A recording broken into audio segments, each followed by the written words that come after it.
It was billed as a celebration, an afternoon of legendary film history, classic Hollywood charm, and thoughtful conversation. The producers of The View had hyped it for days, Clint Eastwood live. One-on-one with the ladies of The View. Fans expected nostalgia. They expected cowboy tales and stories from a golden era of cinema. What they did not expect was an on-air standoff that would shake daytime television and result in Clint Eastwood being abruptly removed from the set. As Clint Eastwood stepped onto the stage, the crowd erupted. At 94, the iconic actor and director still commanded attention. He moved slowly, but with that signature grit in his eyes, a man who'd faced cinematic duels and survived decades of Hollywood politics. Joy Behar rose to shake his hand, as did Sonny Hostin. Whoopi Goldberg greeted him with a respectful nod. For a brief moment, everything felt warm and celebratory. Then came the first question. "So Clint," Whoopi began, smiling diplomatically, "you've shaped how America sees toughness. From Dirty Harry to Gran Torino, your characters defined a generation. But do you think today's audiences still relate to that kind of masculinity?" Clint shifted in his chair, his eyes narrowing just slightly. "Well," he said in that unmistakable slow drawl, "I think we're in an era where people are too afraid of being tough. These days, toughness gets mistaken for toxicity. Back then, we didn't whine, we just got it done." The temperature in the room dipped a few degrees. The live audience, mostly older fans, applauded. But on the panel, Sonny Hostin furrowed her brow. "Don't you think there's a difference between being strong and being emotionally closed off?" she asked. "Many people feel your films glorified violence as strength and ignored emotional growth." Clint chuckled. "You can't cry your way through life. My generation rebuilt a nation. We didn't have safe spaces, we had jobs, wars, and responsibilities." Sarah Haynes attempted to jump in, asking about Clint's new documentary on veterans, but Joy Behar leaned forward, unable to hold back. "Clint, with all due respect, the world is changing. You can't pretend it's still 1950. People are finally speaking out about trauma, inequality, systemic issues. That's not weakness, it's awareness." Clint, unbothered, raised an eyebrow. "I call it a lot of noise. Everyone wants to be a victim these days." That was it. The room tensed. Even some of the live audience shifted uncomfortably in their seats. Whoopi leaned in. "Listen, you've had a legendary career. But don't come here acting like younger generations haven't earned their stripes. You don't know what people go through today. Just because they process it differently doesn't mean they're weaker." Clint looked straight at Whoopi. "I came here to talk about film, not take a moral lecture from a talk show panel." "Then talk about film," she shot back, her voice edged.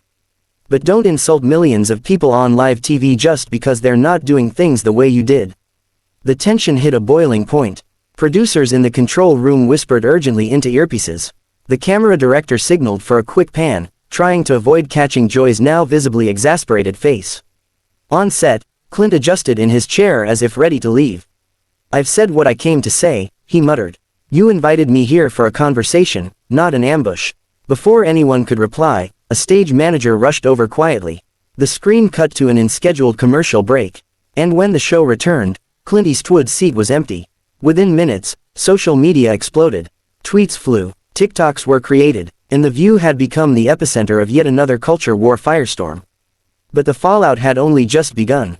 Backstage was pure chaos. Clint Eastwood, calm as ever, sat quietly in the green room while three producers argued in hushed tones nearby. A flustered assistant brought him water. His longtime publicist, Marty Collins, hovered by his side, eyes glued to his phone as it buzzed nonstop with calls, texts, and early media alerts. A quick scan of trending topics online confirmed what Marty feared: the story was already viral. #Eastwood vs The View was climbing the charts on X, formerly Twitter. Videos of the moment he stood up, some edited with dramatic music, others captioned, "Cowboy Outgunned," had already been viewed over 2 million times within the hour. Still, Clint remained unshaken. "Marty," he muttered, "I've survived the press since before these people were born. They'll twist it however they want. Let 'em." Marty leaned in, lowering his voice. "You just got disinvited from The View, officially. The executive producer said you violated their standard of respectful conversation. They're saying you crossed a line." Clint chuckled dryly. "What line?" "Telling the truth." Meanwhile, on set, the remaining co-hosts struggled to steer the show back to normal.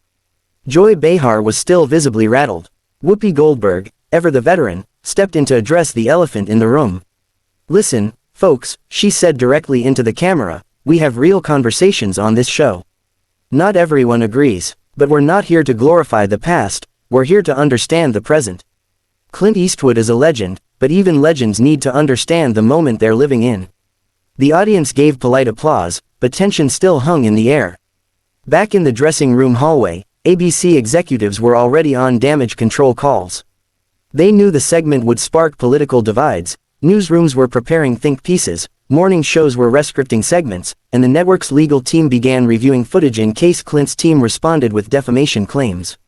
The blowback went nuclear by the time Eastwood left the studio. Paparazzi swarmed the exit. One shouted, "Clint, are you cancelled?" Another asked, "Do you regret coming on The View?" Clint paused, turned to the cameras, and said, "I regret wasting my time. That show used to be about opinions. Now it's about echo chambers." Boom. That quote made it to the top of every tabloid site before he reached his waiting SUV. By that evening, cable news networks took sides. Conservative anchors heralded Eastwood as a truth-teller, calling his remarks a much-needed slap to liberal groupthink. Liberal commentators blasted his toxic throwback views, calling his behavior disrespectful and inflammatory. Online, the culture war churned into high gear. Influencers, Gen Z creators, and activists reposted the moment Clint referred to everyone being a victim, turning it into a meme. "Okay cowboy, tell us again how you rebuilt the nation." But the support was equally fierce. Veterans groups, blue-collar communities, and older fans rallied behind Clint, launching hashtags like #StandWithEastwood and even crowdfunding for a "Tell It Like It Is" podcast series featuring him. Late that night, Clint released an official statement through Marty. Greater than, "In my nearly 100 years, I've seen this country grow, fracture, and rebuild. I didn't go on that show to insult anyone, but I won't apologize for having a backbone. If conversation means only agreeing with the host, then that's not conversation, it's censorship." The View fired back with a rare late-night post. Greater than, "We welcome diverse opinions. But we draw the line when guests disrespect the values of empathy, accountability, and understanding." That line was crossed today. The story dominated news cycles for days. A rumored interview between Clint and Joe Rogan was confirmed within 48 hours. Tucker Carlson extended an open invitation.